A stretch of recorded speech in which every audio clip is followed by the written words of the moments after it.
Hello，大家好，歡迎收睇波仔跟進馬呢一集呢，就已經係去到第14集嘅時間咯噃。睇翻10月26號啊，田草 A 跑道啊，呢一日就樂星杯啦，加呢個精英碗嘅賽事啊。究竟呢，呢一日究竟有咩需要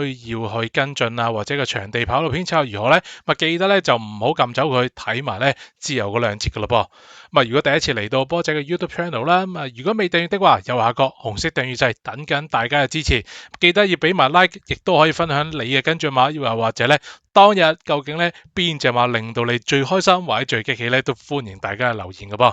好啦，除咗咧波仔嘅 YouTube channel 之外啦，當然咧就可以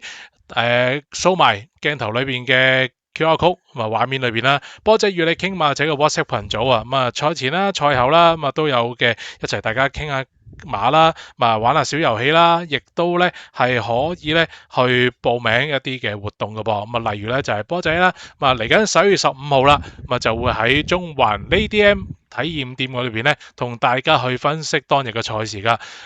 如果冇記錯咧11月15咧，就係一個叫做日賽啦，星期六嘅時間嚟嘅。如果大家想嚟到中環 ADM 體驗店嘅食件餅，一齊咧睇住呢個賽馬咧，歡迎可以咧掃翻 QR code 左邊呢個咧就 QR code 預訂又得，入到嚟波仔嘅群組裏邊咧，亦都可以話留言，我想去11月15號嘅日子或者嚟緊12月等等嘅時間咧，都有個接龍咧，大家留翻名就 OK 噶啦。入波仔嘅群組咧就不收分毫嘅，如果呢一個嘅體驗店嘅活動咧，當然咧就係俾翻錢，即係就付費俾呢一個嘅體驗店嘅職員啦。好啦，事不宜遲咯噃，即刻咧去今集嘅節目內容啦。好啦，翻到嚟堅仔賽馬 App 昔日賽果及派賽呢一版，睇到10月26號田 A 9場嘅轉彎路程，一場直路賽啦。先講呢一個嘅直路賽先啦。星運傳奇就擺前啦，領航君子都跟前嘅，飛來閃耀同新力好咧就後追，咁佢哋就叫做飛來閃耀後上不及啦。我又覺得呢一日嘅直路賽呢個偏差咧唔算好大嘅，因為星運傳奇同領航君子咧就走近觀眾直路段，飛來閃耀同新力好咧就走近呢一個咧電算機嘅路段嘅，亦都有放有追咧，都真係比較咧係呢一個嘅偏差係公平嘅。不過你要留意呢一場馬咧，第9場咧，可能個賽績上面咧要慢慢再調。點解咧？因為好多叫做賽前係叫做機會馬啦，或者上一次有賽績嘅馬，譬如手到齊來啦，精彩福星啊，即係季內有方滿馬咧，佢哋亦都係出自一組咧072嘅。咁佢哋嗰組馬85分為首啊。咁所以咧，一下子喺嗰場裏邊攞到成績嘅話咧，跟住呢一場去到131呢一場嘅直路賽咧，個副榜就突然間好。即係增加得好大啦，嗰個加幅，咁所以咧，亦都可能會形成一啲咧，叫做再偏離少少嘅賽果啦。咁亦都唔係星雲傳奇都真係比較高質啲，因為阿方都好少咧插3班嘅自購馬咧一出即勝啊。咁呢度要之後要再拆解啦。而飛來閃耀啊，新力好啊，佢哋個副榜唔算加得太多咧，咁所以亦都可能喺度有優勢。咁而講翻啦，轉彎路程啦，好多場咧嗰個段速咧都係偏快嘅，尤其是對面直路咧，咁冇即係嗰比邊時間咧都係快成咧4-5線嘅，頭場嘅1800米為例啦，去到咧第4場咧，哇，到頭3段咧比邊時間快成1秒嘅，去到啲高班嘅場次咧，譬如2000米3班啫，但係2分鐘之內完成，都係偏快步速嘅，咁即係近期嘅田草都係呢個模樣啦，不過。跑完今晚個泥地賽嘅時間咧，又會轉冬草，睇啲時間會唔會叫做咧慢翻些少啦。咁喺嗰個場地嘅偏差嚟計咧，咁我覺得整體上面直路個內欄應該咧由1、2碟嗰度咧應該比較差啲嘅。咁馬達啦挨住個內欄啦，咁另外咧遙領先咧，咁點解俾隻瑞盛人生過咗？唔排除即係巴西自購馬咧可能都係高質嘅，但係遙領先咧都走緊呢個內欄場地不利嘅，去到下半場咧，壓完地第6場打後咧，更加冚嘅馬咧着數，譬如頭先講天象龍區呢場129咧個步速好快啦，出邊嘅馬咧全部追晒嘅，好有心得精算暴雪，咁兩隻咧都係咧喺即係直路走中檔以及中外檔嘅，尾場咧起尊龍啊、嘉應奇兵啊、咁啊佢哋嘅彎位嗰個跑線咧，亦都係即係非常之外個外虎嘅。咁啊呢一日咧裏邊咧走一碟嘅即係三甲馬裏邊啦，27匹嘅轉彎路程咧，一碟有5匹，二碟咧我指數咧就13匹，三碟咧有9匹。咁咧二三碟比較多馬上名嘅咧，兩樣嘢反映啊，就係呢一個嘅直路內欄差啲啦，同埋咧出邊個場即係嗰個嘅場地相對好啲啦，同埋咧嗰個嘅A 跑道嘅固有特色啊，呢、個就係以往嘅正宗 A 啦。咁揀跟進馬嘅時間咧，我就揀咗兩匹啦。先咧就係喺第5場嘅時間嘅，亦都想補充些少頭先咧，即係叫上一節咧就冇講到啦。呢一日咧，喺30匹嘅上名馬裏邊咧，130磅或以上上名嘅馬咧就唔算太多嘅。135磅更加少之又少啦，得馬達啊直路咧就挨實個內欄添嘅。另外一匹咧就係賺咗步速同埋形勢嘅就愛心神區。但係其實佢個趨勢咧比起君子傳承咧更加好。咁130磅即係未到頂磅咧，130磅或以上仲有啲咩馬上名咧？好似第3場嘅金創福威啦，130磅啦。頭先講嘅愛心神區啦，尾場嘅正極喜尊龍咧都係130磅咧或以上咧係上名嘅。整體上面咧重磅馬追落去，好似驕陽明區啊、球星啊、有目共賞啊，都係嗰個表現咧比較差啲嘅。講翻啦，第5場嘅4班1004啦，紅衣醒目咧，其中一隻就係135磅嘅馬啦，同埋呢一匹馬咧入到直路初嘅時候咧，撳住好似大把助手，一棘落去就衝過晒你呢匹馬，係咪真係比較均速咗要上1600咧？唔排除，同埋我覺得呢匹馬咧始終留住些少嚟跑咧會比較好啲。即係上一次跟中佢嘅時間就係跟前咗，蝕咗塊步出翻嚟唔斷啊嘛。但係之前跑得好咧，係稍為留住啲入到直路就慢慢追上嚟嘅。咁睇下稍後時間會唔會上1600，同埋咧係留翻住嚟跑咧。呢一組馬裏邊咧，我本身係 mark 咗呢一個嘅威武年代同加州星酷嘅。威武年代我賽前咧我都擺咗喺次選度嘅，諗住入到直路呢條14Q 有權開掛咁樣。威武年代咧咁算係季內初出。同埋咧，上季尾啲賽績咧，其實一路都係啲蝕住嘅形勢之下咧而輸嘅啫。咁所以配合埋阿威哥呢一日咧嘅全體馬嘅攻堅咧，其實都可能表現唔錯。咁始終相對地咧，威武年代同兩個自強啊、加州星酷啊、銳一呢啲咧係即係未開起噶嘛。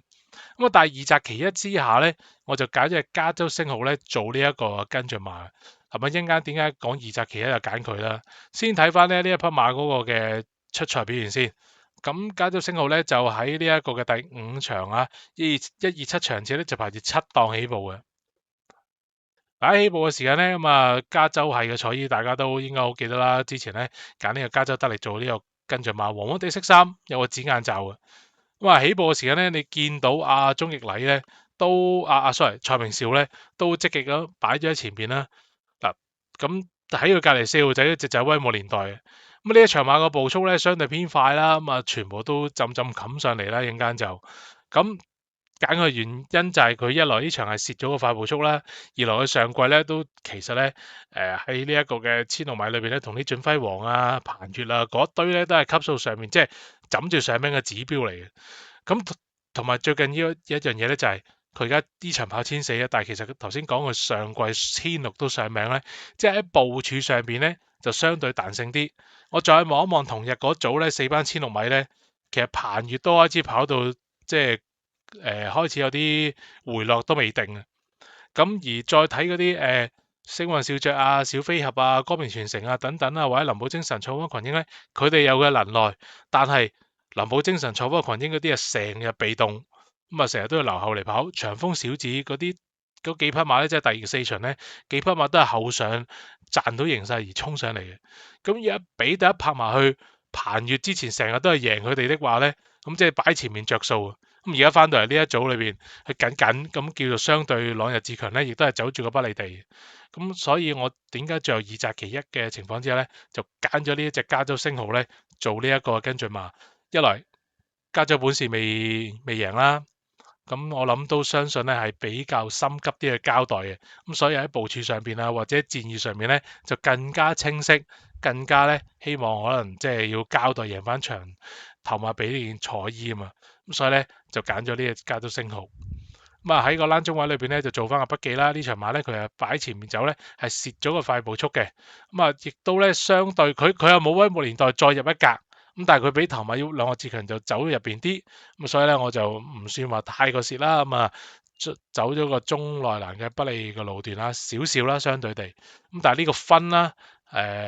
亦都有呢一個嘅反彈空間啦，同埋就係轉倉未交代。咁右邊呢個筆記咧咁啊都可以打開嘅。咁啊可以打翻去轉倉後未交代，戰意好咁樣。咁啊大家咧都可以咧係去 mark 翻低，咁啊儲存翻佢。咁啊記得double confirm 啦。咁啊仲有一樣嘢都未做添，咁啊就係咧打翻開之後咧開翻出賽提醒，咁啊儲存埋佢兩個儲存啦。呢個咧就係儲存出賽提醒，因為匹馬咧轉咗紅色馬名咧就容易記得，我呢隻咧特別要 mark 起嘅馬匹嚟噶。另外一隻跟進馬咧就揀咗喺尾場啊，都係1400米嚟嘅。起專龍啦，咁啊上一次走住個三碟咧都係吃虧嘅。咁啊賽前咧都揀咗去做首選啦，咁喺節目啊或者現場嘅時間咧都有介紹俾大家。咁啊大家可以 mark 翻起10月1號咧走三碟嘅馬啦。嗰日得兩隻咧係可以喺出邊上名，佢係其中一隻啦。咁呢一組馬裏邊咧個步速咧都係稍稍叫做頭兩段快，第三段咧其實撳得好慢嘅23秒半。嗱雖然正極。叫做翻到嚟咧，好似三甲馬裏邊咧，唯一一匹咧叫做頂到前節，但係彎位裏邊咧慳咗多少嘅叫做步速嘅。咁所以但係起專龍同嘉應騎兵咧兩隻係站翻出邊嗰個路段，咁所以咧就而家形成咗呢一個三甲啦。咁要跟進嘅馬咧，我相信呢一隻咧下次都係會熱門嚟噶啦。其實今次咧都仲係大熱門嚟嘅，季內初出記一定超。咁睇翻咧嗰個嘅賽事片段咯噃，一檔起步藍色衫咧就一定超啦。嗱賽前咧我就擺咗喺個配腳嗰度啦，始終喺操練上面曾經甩咳過啦。二來咧就係 A 跑道咧喺個中內檔嘅尾場咧，其實都比較難冚啲嘅。咁加上就係啦，整日嘅上半場即係整日嘅賽事咧，都係咧冚冚地為主，即係有得追噶嘛。咁所以臨場一定超咧，都極其量咧都覺得要搏際遇擺腳會比較穩陣啲。嗱而家大約喺個6、7位之間，藍色衫嗰匹咧就一定超啦。佢起步唔慢嘅。咁咬到個中間嘅位置啦，咁啊頭先講第三段咧撳慢咗嗰度就弊家伙啦，因為出邊咧偉金主啊，呢一個嘅百駿福星啊就層層冚埋你啊，咁啊亦都咧阿霍仁星咧呢度咧啊轉唔到位啊。嗱藍色衫七路仔一路跟住隻嘉應巨星，嘉應巨星啊健康有問題，亦都帶唔到佢上乜滯。好啦，出邊嗰啲馬咧偉金主都大份噶嘛，一路壓住佢，咁啊冇再轉出一格啦。其實咧。呢一組馬裏邊咧，都仲有啲譬如穿甲戰已經喺佢後邊啦，又冇刻意揈出去啦。咁啊，另外咧有隻歲歲有福，上次追得咁好，今次咧就擺咗喺前面走，咁啊有啲古怪嘅。咁好啦，咪一定超藍色衫喺個中內欄裏邊，再轉唔到出嚟，因為偉金主啊都壓住佢，咁一路咧都喺中內欄裏邊追。呢度歲歲有福褪落嚟，好啦，咁啊衝順晒路出邊嗰啲起專龍啊。雲隱歡星啊，同埋呢一個嘉應騎兵，佢裏邊咧都係輕輕抽下停下，抽下停下又騎唔到乜滯嘅。咁所以呢一定超咧，我相信咧喺呢一組裏邊咧應該用力唔係好多。咁而家起專龍咧就加咗分啦，咁啊亦都可能會拉闊咗嗰個嘅評分距離啦。咁啊亦都相信咧尤達榮嘅馬咧，以往睇翻上季啦，都係咧啲越跑越好嘅，喺賽事裏邊咧去跑起個狀態嘅。咁希望咧下次咧孭翻個中榜，排翻個中檔位咧，後上馬易啲攞到個好際遇咧，有機會贏翻馬噶。咁所以咧呢一場咧就係跟進住啦。咁啊喺個陣上形勢係比較惡劣啲啦，咁亦都最後拉翻去中內欄嚟追咧，咁啊都算係呢個不利路段嚟嘅。咁啊都係叫做蝕咗啲形勢。咁我亦都相信咧佢呢個評分係未盡嘅，咁啊仍然有上升空間。季內咧就第一次，而家都跌咗啲榜啦，咁啊亦都係 mark 低噶啦。賽前曾有缺貨，咁啊即係略有瑕疵，咁啊大家都可以留意住佢之後咧嗰個操練狀況咯噃。咁啊記得仲有一樣嘢就係開翻個出賽提醒，儲存翻佢，咁咧咁一定超咧都係我嘅跟進馬之一噶咯噃。嚟到節目尾聲嘅時間啦，咁啊當然咧要 CLSS 啦，comment、like、subscribe 同埋 share 俾你身邊朋友仔一齊收睇啦。咁好啦，今集節目時間差唔多，下一集波仔跟著馬再同大家傾過啦，拜拜。